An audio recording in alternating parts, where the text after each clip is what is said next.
to another lesson. I hope you watched the last lesson, because today it's gonna connect the two lessons from last week and from this week.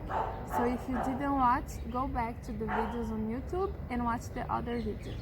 Today we're gonna talk about kindness, about how we can love our neighbor. So go to your Bible, get your Bible and open and Luke 10. Luke 10. Do you know where is Luke on the Bible? Luke is from the New Testament.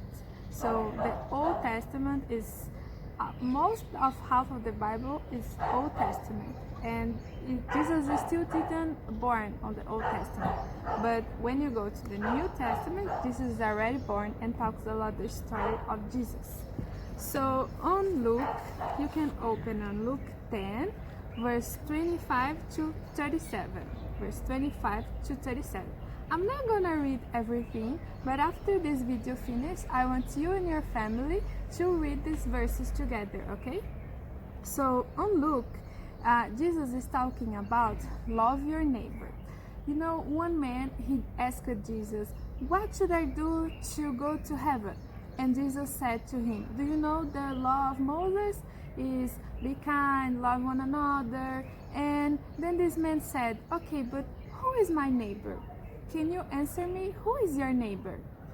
Is your neighbor the person that lives close to your house, besides your house? Is your neighbor me?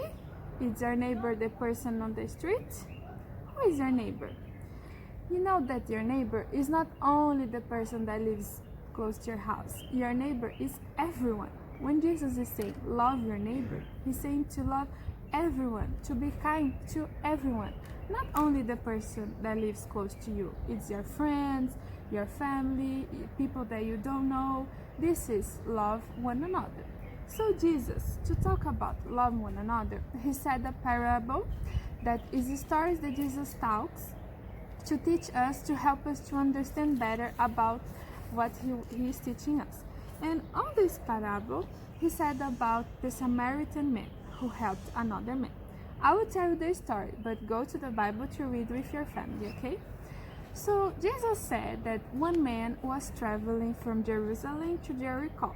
Jerusalem is very close to Egypt and in Israel. So this man, he was walking, he was a good man, he was just walking and traveling, and suddenly some very bad men attacked him and robbed him, and they were very mean to this man.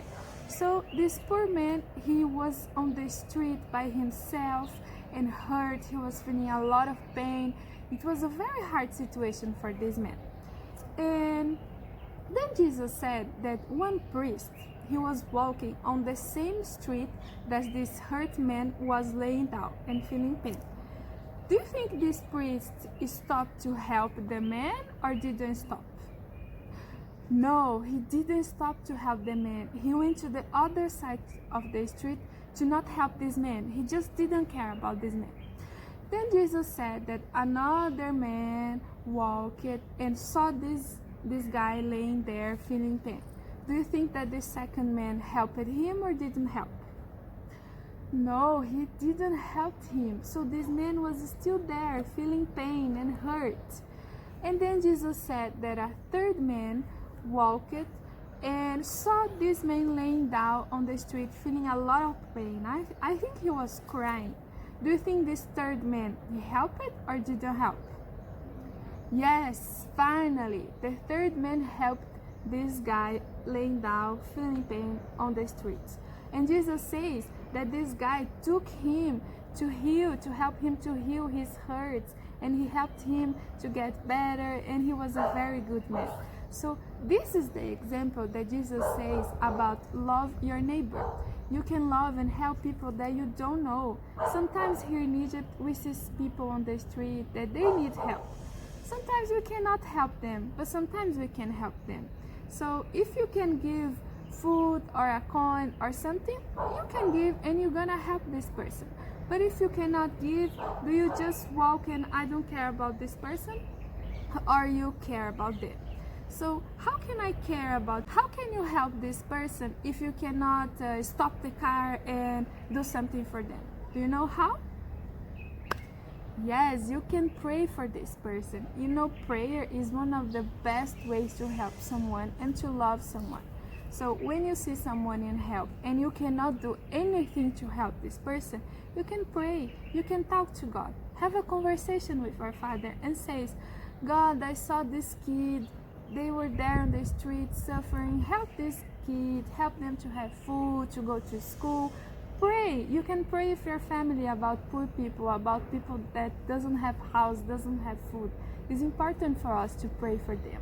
And if you can help, if you can give food, if you can give your toys or something that is important to you, that you think will be important to another person, you can do this too. This is the meaning of love your neighbors, okay? So now I will put on the screen some games, some lessons. If you want to receive these lessons to paint and to do the puzzles, you can ask your parents to send an email to the church address. I will put here how is the church email, okay? But I will put here on the screen. You can stop the video, you can pause and try to figure out. This puzzle, you're gonna see the three men, and on the middle you're gonna see the poor man, the man that needs help. And you're gonna find a way of one of the men that will find a way to find the poor man to help the poor man. What of these three men will help? You can stop the video now. Now we're gonna do another activity. This is not so easy, okay? This is a little bit harder. I'm gonna put two pictures. They look like they are the same pictures, but they have some difference. They have six difference. So you have to find what are the six difference on these two pictures, okay? Stop the video. You can go with your finger and try to find the six difference. Was this too hard? Too easy? I think it was a little bit hard, but I hope you got it. So kids, this is the lesson for you. Please go to the Bible, read with your family, discuss with your family about this lesson, and see with your family how you can help others, how you can show your love with others. If it's only by praying, you can pray because it's very good. If it's by donating something, doing something, you can do it. But talk to your family and talk to God about this. See you next week.